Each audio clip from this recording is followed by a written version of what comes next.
Picture this. You are a Thuresi customs archivist. You have 8 legs, 3 sets of filing claws, and a professional reputation built on 40 years of never once opening a container without completing the intake form first. You are methodical. You are careful. You are, by every measurable standard of Thuresi bureaucratic culture, exceptionally good at your job. You are standing in Sub-Bay 19 of Verath Station, the largest neutral trading hub in the outer quadrant, surrounded by 412 seized cargo containers stamped with Earth's export seal. The Dominion Authority order that landed on your desk this morning classified all of them as disputed goods, pending the resolution of what the official paperwork called a minor jurisdictional disagreement. The galaxy calls it something else entirely. You reach the container numbered X7714 OKAFOR and your claws hesitate on the latch. The designation is unusual. Cargo containers are not named after people. You check the intake form. The form lists the contents as archival documents, non-perishable, unrestricted. You have processed 47,000 containers in your career. You have never once hesitated at a latch. You open it anyway. Inside, stacked in precise rows from floor to ceiling, sealed in transparent preservation cases, are 11 months of human decision-making. Every memo, every meeting transcript, every contract termination, every supply reroute, every financial record pulled and annotated and cross-referenced in 40 languages. The complete operational history of something called the Bureau of Continuity, delivered to the largest archival station in the quadrant before the Dominion government had even finished collapsing. The humans had already written the history of the war they just won. They sent it to you for safekeeping before anyone else knew the war was over. You stand in Sub-Bay 19 for a very long time. Then you pull out your own intake form because you are a professional and you begin to read.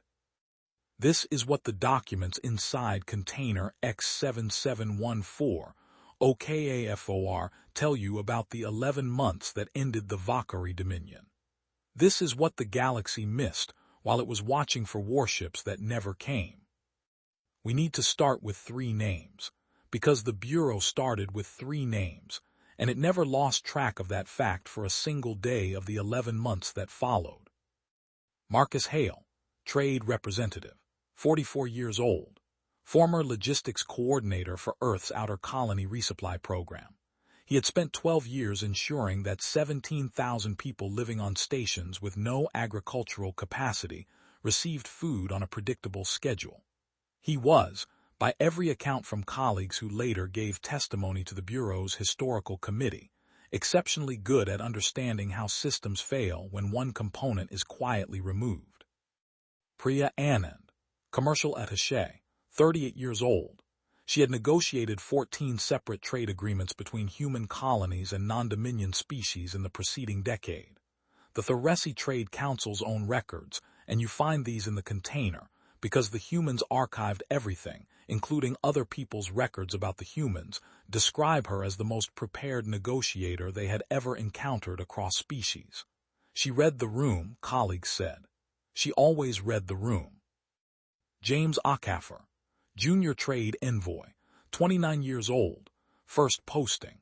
He had been on Verath Station for 11 days when Dominion King Verksal arrived for what the official itinerary described as a demonstration of sovereign authority over disputed outer quadrant territories.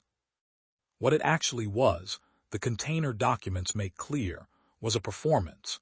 Verksal had an internal approval problem. 3 Dominion frontier lords were publicly questioning his authority after a failed territorial expansion into Grethani space. He needed a demonstration. He needed something the frontier lords could watch on a broadcast feed and understand immediately. He chose the 3 humans because they had no military escort, no Dominion Council seat, and no protection clause under any treaty he was bound to honor. The legal team's memo is in the container. It is 2 pages long and it concludes, in the clipped formal language of Dominion jurisprudence, that the executions would carry no actionable consequence. The legal team's threat assessment addendum is one paragraph. It notes that human civilization, while technologically capable, has demonstrated a consistent pattern of formal protest followed by economic negotiation in response to diplomatic incidents. Expected response timeline, 30 to 60 days.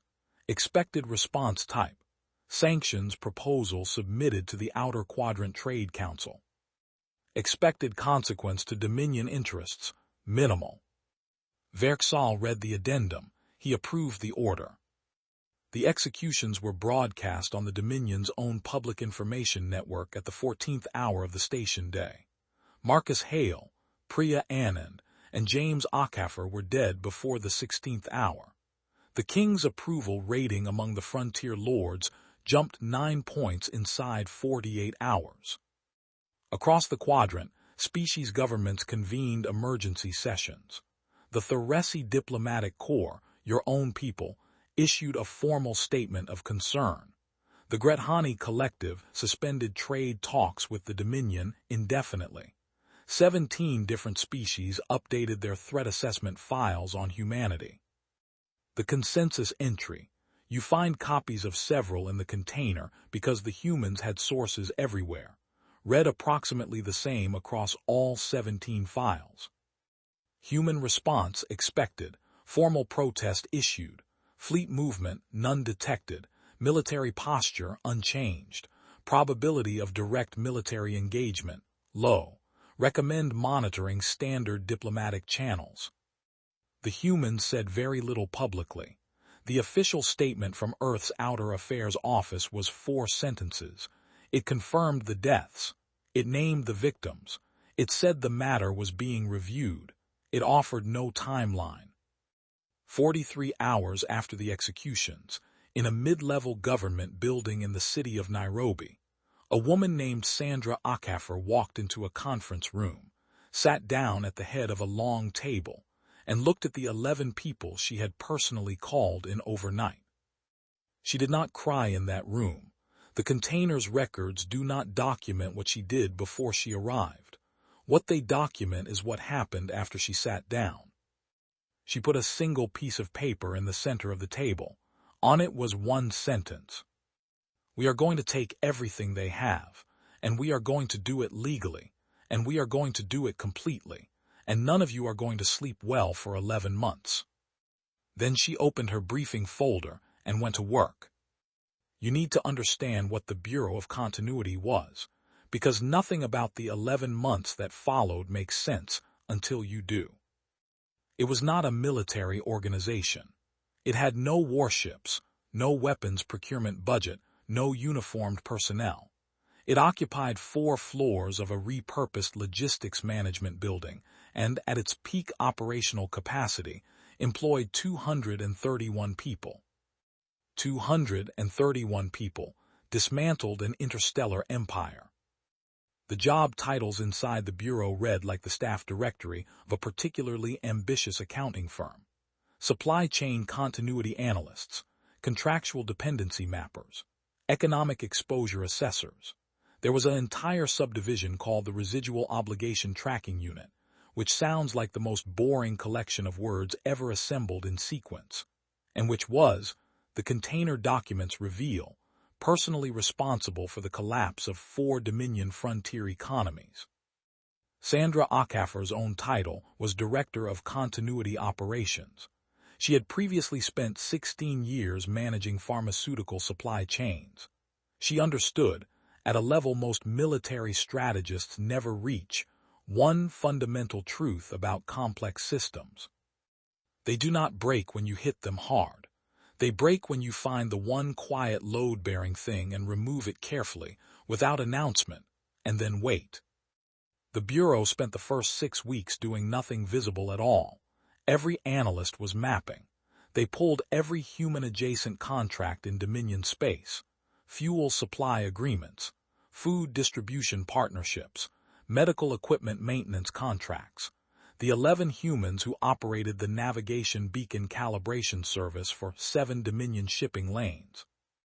The four-person team from a company called Meridian Technical Services who had, for the past 9 years, performed the only certified maintenance on the atmospheric processing units of Verksal's own Palace Station. The Dominion legal team had been right that there was no protection clause covering the 3 executed representatives. What they had not mapped, because it had not occurred to anyone in the Dominion government that it needed mapping, was the degree to which Dominion infrastructure had become quietly, incrementally, entirely routinely dependent on human technical workers, who simply showed up and did their jobs, and renewed their contracts every 3 years without drama. The Bureau mapped all of it.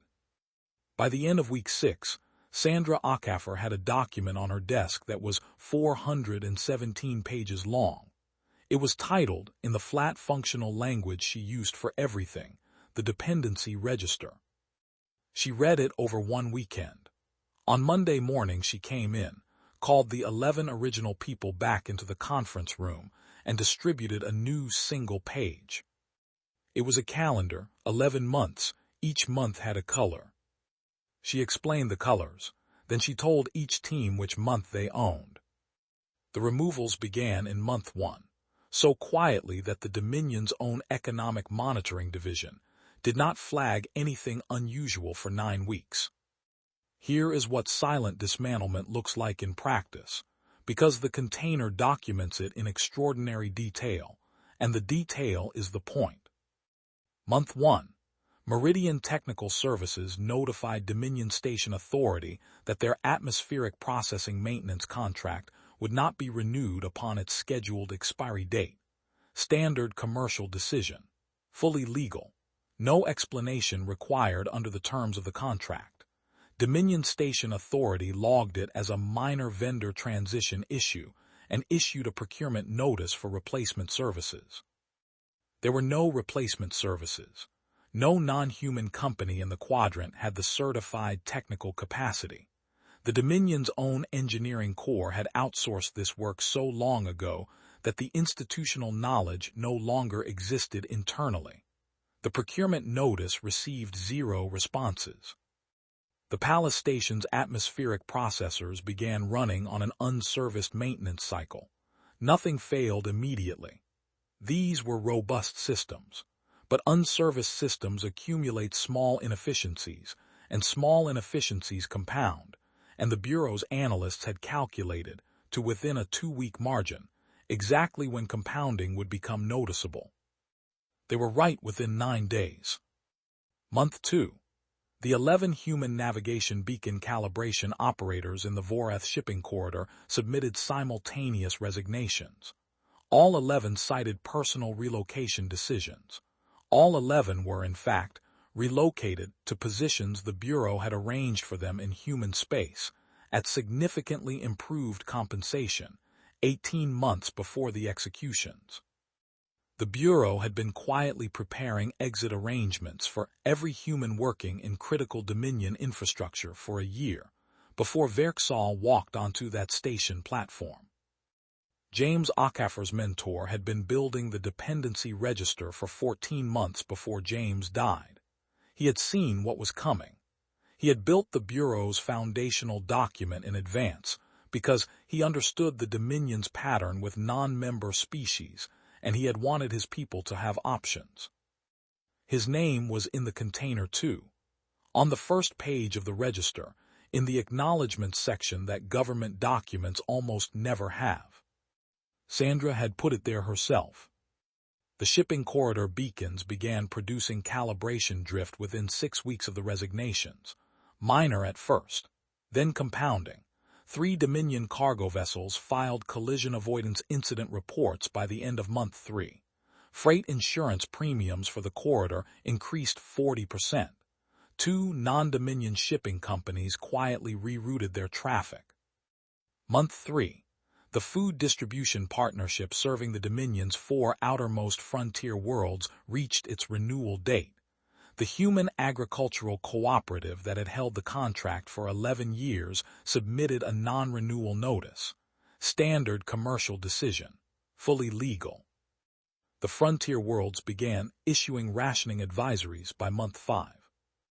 By month 7, Versailles's own frontier lords, the ones whose approval rating he had purchased with 3 executions, were sending increasingly formal communications to the capital about food security. The approval rating had reversed completely. The original 9-point gain was gone. He was 11 points below where he had started. The Bureau noted this in their weekly operational summary. The summary was 3 pages, clearly formatted, and distributed to 231 people every Monday morning without exception. Sandra Ackafer wrote the executive summary paragraph herself. Every week it contained the same closing line. "We are on schedule. Return to your work." In month 8, the Dominion sent an envoy. His name was Castellan Thorn, and he was a senior diplomat with 30 years of experience handling what the Dominion internally categorized as non-member species grievances. He was chosen because he was good at identifying what aggrieved parties actually wanted versus what they said they wanted, and then offering them a marginally improved version of the original insult and calling it a resolution. He arrived at the Human Outer Affairs building in Nairobi with a prepared statement, a trade credit offer, and the confident posture of a man who had closed 46 similar negotiations in his career. Sandra Ackafer met him in the lobby. She was wearing practical clothes and carrying a coffee. She was not, Thorn noted in his own dispatch back to Dominion Capital. And yes, that dispatch is also in the container, because the Bureau had sources, what he had expected. He had expected a military official.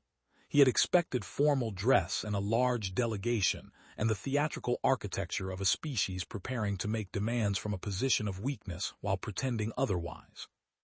He got a woman with coffee who shook his hand and said the meeting room was on the 3rd floor and asked if he needed water. The meeting lasted 40 minutes. Sandra put one document on the table. It was 6 pages. It contained 6 conditions. The language was simple, specific, and non-negotiable in phrasing. Condition 1 was a formal acknowledgement of wrongful death. Condition 2 through 4 were structural changes to Dominion treatment of non-member species operating in Dominion space. Condition 5 was a financial settlement figure that Thorn's expression, noted in the Bureau's own minute-taker's record, suggested he found significantly larger than anticipated. Condition 6 was a deadline. 30 days to sign. Thorn asked what happened if the Dominion declined.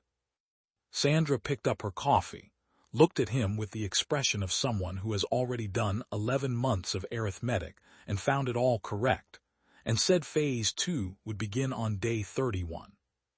He asked what Phase 2 was. She did not answer. She thanked him for coming. She walked him back to the lobby herself.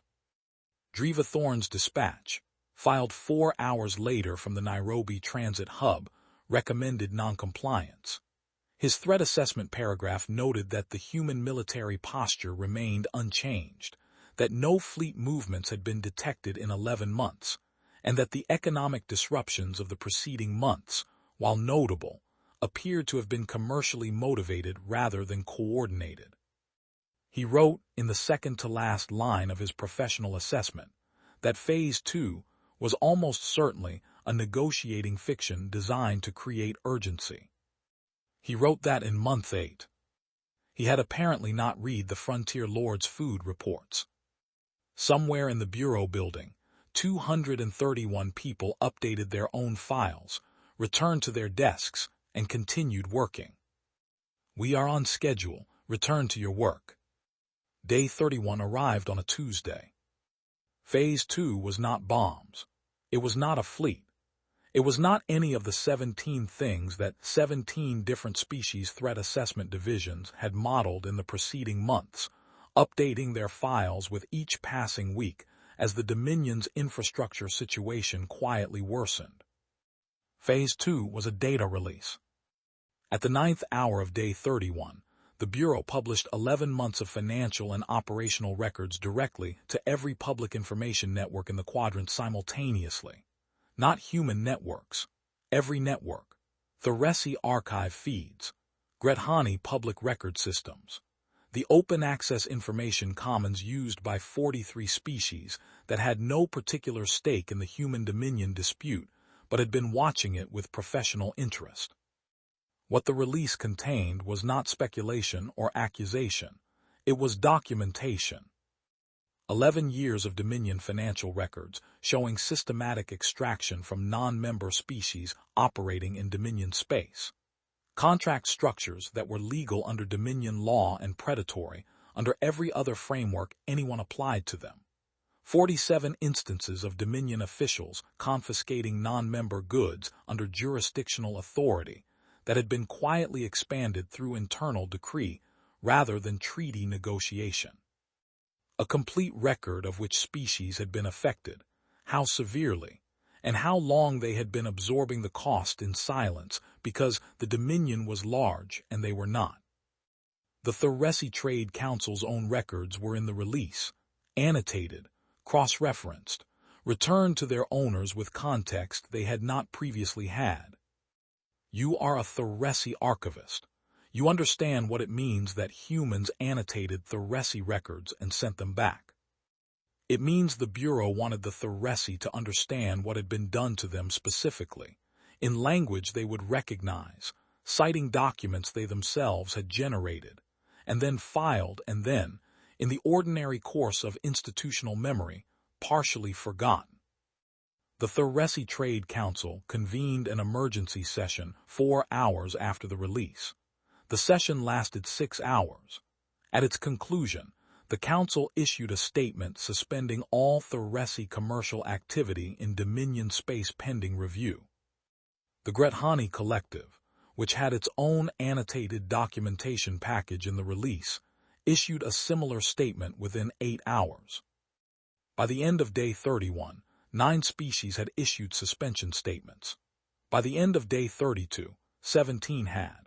By the end of the first week, the Dominion's external trade volume had dropped to a level that the Bureau's analysts had projected, in a document dated 10 months earlier, as the threshold beyond which Dominion frontier economies would begin experiencing systemic failure rather than localized stress. They were within 4% of their projection. Sandra Acker's weekly summary for that week was identical to every previous week, except the closing line. We are on schedule. The work is complete, thank you. Versailles lost the throne on a Thursday, not to a human fleet, not to a human soldier, not to any instrument of war that any of the 17 species threat assessment divisions had modeled or tracked or allocated file space for. He lost it to Lord Castellan Verith Prime, one of the 3 frontier lords whose approval he had purchased 11 months earlier with 3 executions, who arrived at the capital station with the backing of the other 2 frontier lords and a jointly signed declaration that cited, specifically, the King's catastrophic mismanagement of frontier food security and the resulting external trade collapse. The declaration was 6 pages long. Its language was simple, specific, and non-negotiable in phrasing. The Bureau had not written it. They had not needed to. They had simply built the conditions under which someone else would write it, and then they had waited, and then those conditions had arrived on schedule and someone else had written it. Versailles' formal abdication was filed with the Dominion Succession Office at the 19th hour. The office's processing system flagged a procedural hold, because 3 of the required witness signatures came from frontier lords whose own administrative staff had been supplemented, for the preceding 4 years, by human logistics contractors. The contractors had already left, per the Bureau's month-to departure schedule. The processing system sat in a hold queue for 11 hours before a junior Dominion clerk figured out a manual workaround. The Bureau's operational record notes this delay. In the margin, in handwriting rather than typed notation, someone has added a single observation. Even the paperwork knew. Now we return to Subbay 19. You are standing at the open door of container X7714 OKAFOR, and you have been reading for what your internal chronometer tells you is 4 hours and 17 minutes, and your intake form is still only partially completed because you keep stopping to read more. You understand now why this container is named after a person. Sandra Ackafer did not name it after herself. The designation X7714 OKAFOR refers to the export manifest number and the name of the project's foundational document, the dependency register, the 417-page map of everything the Dominion relied on that it had never thought to protect, built over 14 months by a man who saw what was coming and wanted his people to have options. James Ackafer's mentor, who did not live to see the register used, whose name is on the first page in an acknowledgement section that Sandra put there herself in a government document, because she decided it belonged there and she was the director, and no one was going to tell her otherwise. His name was David Reyes, supply chain coordinator, 51 years old at the time of his death, which occurred, the container records note without elaboration, 4 months before the executions, from causes entirely unrelated to the Dominion. He had been building the register because it was the right thing to build. He had not lived to see what it became. You look at the stacks of preserved documents around you. 412 containers, all seized under a Dominion authority order issued by a government that no longer exists, pending the resolution of a jurisdictional disagreement that has been resolved by the party the order was directed against, in a manner that the order's authors did not model in any threat assessment filed in any of the 17 species intelligence archives that were updated throughout the 11 months of the Bureau's operation.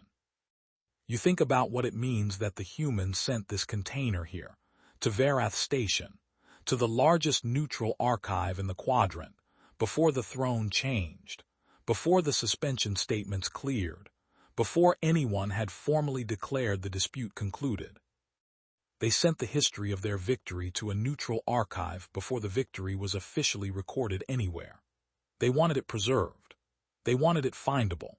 They wanted the quadrant to be able to read, in full and in their own languages, exactly what had happened and how and why, because they had decided, at some level of institutional intention that you are still processing, that the most important thing after the 11 months was that no one should be able to say they had not known. No one should be able to update a threat assessment file based on incomplete information again. You look at your own intake form. In the field marked contents, you have written archival documents, non-perishable, unrestricted, which is what the Bureau's own export manifest says and is therefore technically accurate and professionally defensible. You look at the stacks around you for another long moment. Then you add, in your own notation below the official field, in the small personal observation space that the RESI intake forms have included for 200 years, because your people believe a record without a recorder's impression is only half a record. The most complete account of a war I have ever processed. No weapons listed, no casualties on the winning side, 3 names on the first page of the foundational document. The rest is mathematics and patience. You seal the container carefully. You complete the form. You file it in the priority archive queue, which means it will be accessible to any researcher, any diplomat, any species intelligence division that requests it within 48 hours. You are a professional. You believe information should be findable. You think the humans would agree. History will credit the collapse of the Vakari Dominion to economic overextension and internal succession disputes. The briefings filed by 17 species diplomatic corps over the following year will note the human trade disruptions as a contributing factor. Some of them will update their threat assessment files to reflect enhanced economic pressure capability. A few will add a note about information release strategy as an emerging human diplomatic tool.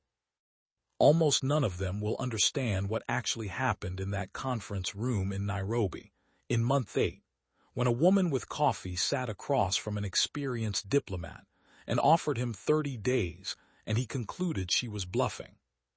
She was not bluffing. She had never been bluffing. She had 231 people and 11 months of completed work, and a foundational document built by a man who was already gone. And she had 3 names she had been carrying since the first Monday morning, when she put one sentence in the center of a table and looked at 11 people who had not slept. The Dominion watched for warships. They updated their files for fleet movements and military posture and formal declarations of hostilities. They built their threat assessment around the assumption that a species responds to violence with violence, that the logical answer to a demonstration of power is a counter-demonstration of power, that the only currency that matters in interstellar dispute resolution is the ability to destroy things faster than your opponent can. They watched the wrong people entirely. The accountants were already at work. The logistics coordinators were already pulling contracts. Sandra HFY was already writing the Monday summary. And somewhere in a mid-level government building, in a city on a planet the Dominion's strategic maps marked as no significant military threat, 231 people who had not been sleeping well were working through a color-coded calendar 1 month at a time, because 3 people who should have come home did not, and the Bureau had a register, and the register had a schedule, and the schedule said they were on track. They were always on track. The question the Quadrant is still arguing about in its diplomatic lounges, and its intelligence briefing rooms, and its updated threat assessment files. The question that does not have a consensus answer yet, and may not for a generation, is whether what the Bureau of Continuity did constitutes a new category of warfare, or simply the oldest category of human problem-solving, applied to a problem that had previously been assumed to require weapons. You do not have an answer. You are an archivist, not a strategist. But you have been standing in Sub-Bay 19 for 4 hours and 17 minutes, and you have read the foundational document of the most precise institutional act of consequence you have encountered in 40 years of professional record-keeping, and you have noted the name on the first page, and you have thought about what it means that Sandra HFY put it there. The most dangerous civilization is not the one that builds the largest weapon. It is the one that, when 3 of its people do not come home, goes quiet, makes a list and works through it. All the way through. Every line. Until it is done. Container X7714 OKAFOR. Received, Varath Station Central Archive, Sub-Bay 19. Contents, complete operational record, Bureau of Continuity, months 1 through 11. Condition, perfect. Intake processed by Senior Archivist Velhareth, the Resi Diplomatic Corps, retired. Personal notation. I have updated my own species threat assessment file on humanity. I made it longer.